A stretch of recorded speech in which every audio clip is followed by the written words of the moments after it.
Albus Dumbledore didn't seem to realize that he had just arrived in a street where everything from his name to his boots was unwelcome. He was busy rummaging in his cloak, looking for something, but he didn't seem to realize he was being watched because he looked up suddenly at the cat, which was still staring at him from the other end of the street. For some reason, the sight of the cat seemed to amuse him. He chuckled and muttered, "I should have known." He found what he was looking for in his inside pocket. It seemed to be a silver cigarette lighter. He flicked it open, held it up in the air, and clicked it. The nearest street lamp went out with a little pop. He clicked it again. The next lamp flickered into darkness. 12 times he clicked the put-outer until the only lights left on the whole street were 2 tiny pinpricks in the distance, which were the eyes of the cat watching him. If anyone looked out of their window now, even beady-eyed Mrs. Dursley, they wouldn't be able to see anything that was happening down on the pavement. Dumbledore slipped the put-outer back inside his cloak and set off down the street toward number 4, where he sat down on the wall next to the cat. He didn't look at it, but after a moment, he spoke to it. "Fancy seeing you here, Professor McGonagall." He turned to smile at the tabby, but it had gone. Instead, he was smiling at a rather severe-looking woman who was wearing square glasses, exactly the shape of the markings the cat had had around its eyes. She too was wearing a cloak, an emerald one. Her black hair was drawn into a tight bun. She looked distinctly ruffled. "How did you know it was me?" she asked. "My dear professor, I've never seen a cat sit so stiffly."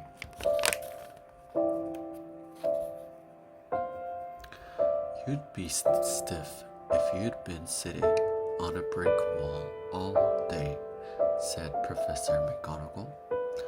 "All day, when you could have been celebrating. I must have passed a dozen feasts and parties on my way here." Professor McGonagall sniffed angrily. "Oh yes, everyone's celebrating, all right," she said impatiently. "You'd think they'd be a bit more careful, but no, even the Muggles have noticed something's going on. It was on their news." She jerked her head back at the Dursleys' dark living room window. "I heard it. Flocks of owls shooting stars. Well, they're not completely stupid. They were bound to notice something. Shooting stars down in Kent. I'll bet that was Daedalus Diggle. He never had much sense." "You can't blame them," said Dumbledore gently. "We've had precious little to celebrate for 11 years. "I know that," said Professor McGonagall irritably. "But that's no reason to lose our heads. People are being downright careless, out on the streets in broad daylight, not even dressed in Muggle clothes, swapping rumors." She threw a sharp, sideways glance at Dumbledore here, as though hoping he was going to tell her something, but he didn't. So she went on. "A fine thing it would be if, on the very day you-know-who seems to have disappeared at last, the Muggles found out about us all. I suppose He really has gone, Dumbledore. It certainly seems so, said Dumbledore. We have much to be thankful for. Would you care for a lemon drop? A what? A lemon drop. They're a kind of muggle sweet I'm rather fond of. No, thank you, said Professor McGonagall coldly, as though she didn't think this was the moment for lemon drops. As I say, even if you know who has gone. My dear Professor, surely a sensible person like yourself can call him by his name. All this you-know-who nonsense. For 11 years, I have been trying to persuade people to call him by his proper name, Voldemort.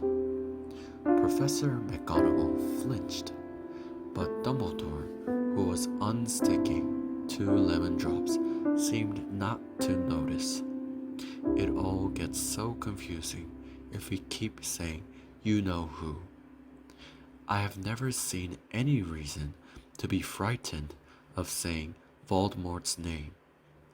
I know you haven't, said Professor McGonagall, sounding half exasperated, half admiring. But you're different. Everyone knows you're the only one you know. Oh, all right. Voldemort was frightened of. You flatter me, said Dumbledore calmly.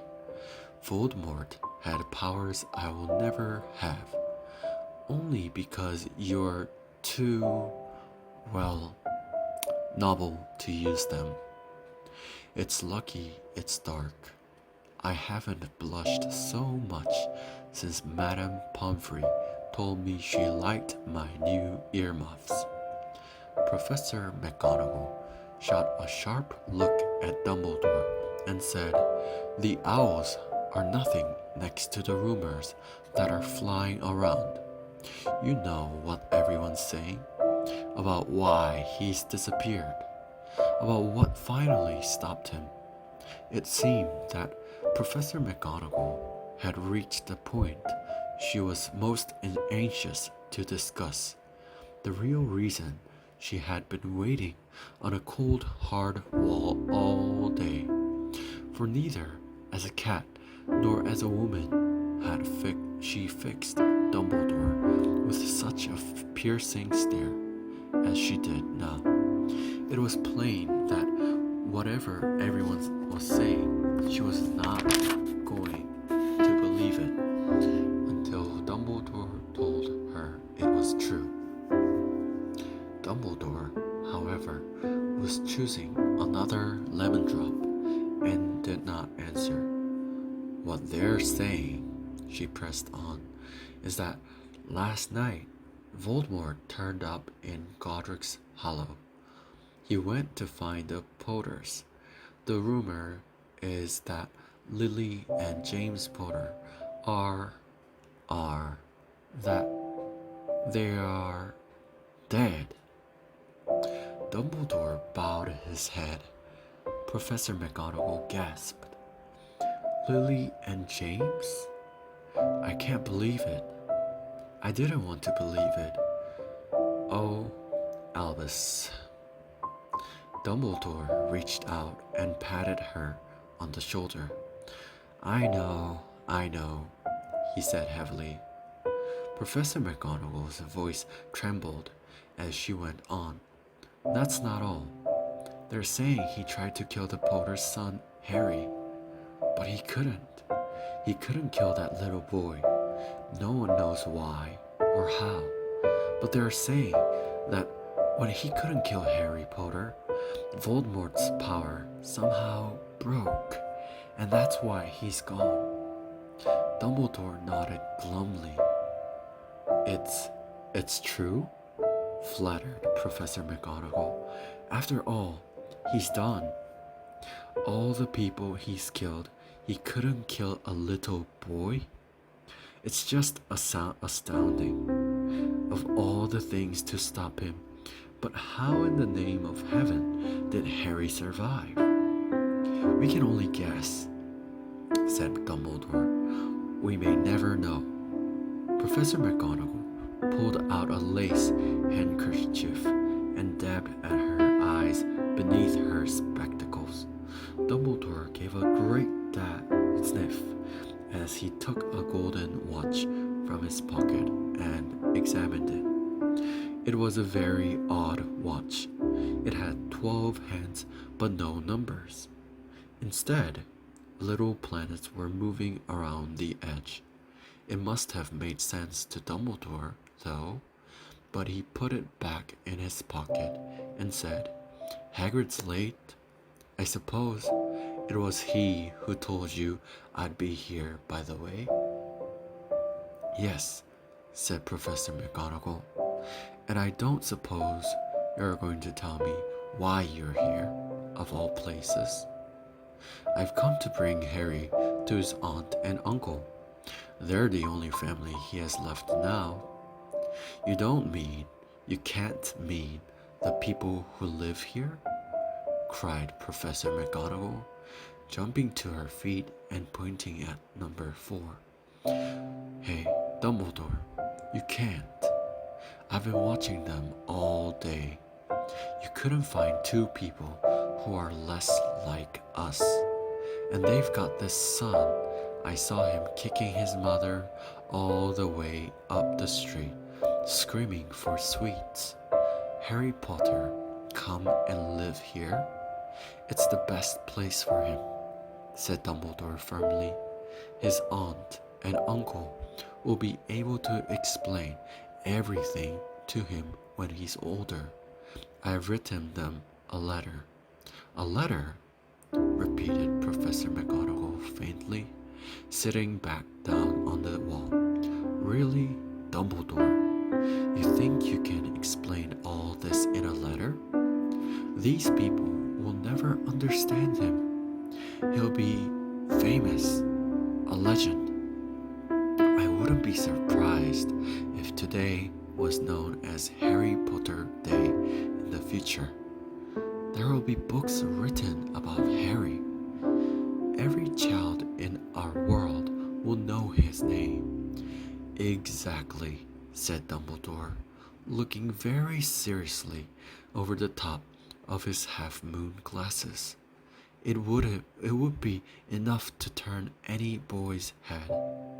Famous before he can walk and talk. Famous for something he wouldn't even remember. Can't you see how much better off he'll be growing up away from all that until he's ready to take it?" Professor McGonagall opened her mouth, changed her mind, swallowed, and then said, Yes, you're right. Of course. But how's the boy getting here, Dumbledore?" She eyed his cloak suddenly, as though she thought he might be hiding Harry underneath it. "Hagrid's bringing him."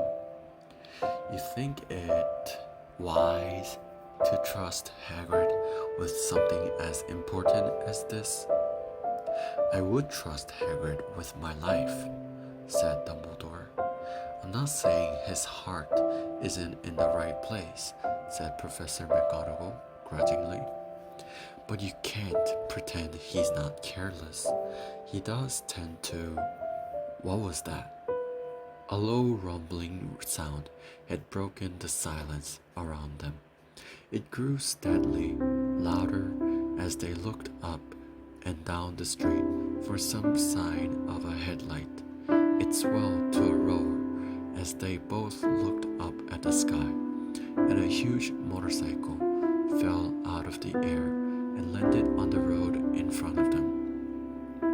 If the motorcycle was huge, it was nothing to the man sitting astride it. He was almost twice as tall as a normal man and at least 5 times as wide. He looked simply too big to be allowed, and so wild. Long tangles of bushy black hair and beard hid most of his face. He had hands the size of trash can lids, and his feet in their leather boots were like baby dolphins. In his vast, muscular arms, he was holding a bundle of blankets. Hagrid, said Dumbledore, sounding relieved. At last. And where did you get that motorcycle? Borrowed it, Professor Dumbledore, sir, said the giant, climbing carefully off the motorcycle as he spoke. Young Sirius Black lent it to me. I've got him, sir. No problems, were there? No, sir. House was almost destroyed, but I got him out all right before the Muggles started swarming around. He fell asleep as he was flying over Bristol. Dumbledore and Professor McGonagall bent forward over the bundle of blankets. Inside, just visible, was a baby boy, fast asleep. Under a tuft of jet black hair over his forehead, they could see a curiously shaped cut like a bolt of lightning. Is that where? Whispered Professor McGonagall. Yes, said Dumbledore. He'll have that scar forever. Couldn't you do something about it, Dumbledore? Even if I could, I wouldn't. Scars can come in handy. I've worn myself above my left knee. That is a perfect map of the London Underground. Well, give him here, Hagrid. We'd better get this over with. Dumbledore took Harry in his arms and turned toward the Dursleys' house. Could I say goodbye to him, sir? Asked Hagrid. He bent his great shaggy head over Harry and gave him what must have been a very scratchy, whiskery kiss. Then suddenly, Hagrid let out a howl like a wounded dog. Shh, hissed Professor McGonagall. You'll wake the Muggles. Sorry, sobbed Hagrid, taking out a large spotted handkerchief and burying his face in it. But I can't stand it. Lily and James dead, and poor little Harry off to live with Muggles. Yes, it's all very sad. But get a grip on yourself, Hagrid, or we'll be found, Professor McGonagall whispered, patting Hagrid gingerly on the arm as Dumbledore stepped down over the low garden wall and walked to the front door. He laid Harry gently on the doorstep, took a letter out of his cloak, tucked it inside Harry's blankets, and then came back to the other two. For a full minute, the three of them stood and looked at the little bundle. Hagrid's shoulders shook. Professor McGonagall blinked furiously, and the twinkling light that usually shone from Dumbledore's eyes seemed to have gone out. Well, said Dumbledore finally, that's that. We have no business staying here. We may as well go and join the celebrations. Yeah, said Hagrid in a very muffled voice. I'd best get this bike away. Good night, Professor McGonagall. Professor Dumbledore, sir. Wiping his streaming eyes on his jacket sleeve, Hagrid swung himself onto the motorcycle and kicked the engine into life. With a roar, it rose into the air and off into the night. I shall see you soon, I expect, Professor McGonagall, said Dumbledore, nodding to her. Professor McGonagall blew her nose in reply. Dumbledore turned and walked back down the street. On the corner, he stopped and took out the silver put-outer. He clicked it once, and 12 balls of light sped back to their street lamps so that Privet Drive glowed suddenly orange, and he could make out a tabby cat slinking around the corner at the other end of the street. He could just see the bundle of blankets on the step of number 4. "Good luck, Harry," he murmured. He turned on his heel, and with a swish of his cloak, he was gone. A breeze ruffled the neat hedge of Privet Drive, which lay silent and tidy under the inky sky, the very last place you would expect astonishing things to happen. Harry Potter rolled over inside his blankets without waking up. One small hand closed on the letter beside him, and he slept on, not knowing he was special, not knowing he was famous, not knowing he would be woken in a few hours' time by Mrs. Dursley's scream as she opened the front door to put out the milk bottles, nor that he would spend the next few weeks being prodded and pinched by his cousin Dudley. He couldn't know that at this very moment, people meeting in secret all over the country were holding up their glasses and saying in hushed voices, "To Harry Potter, the boy who lived."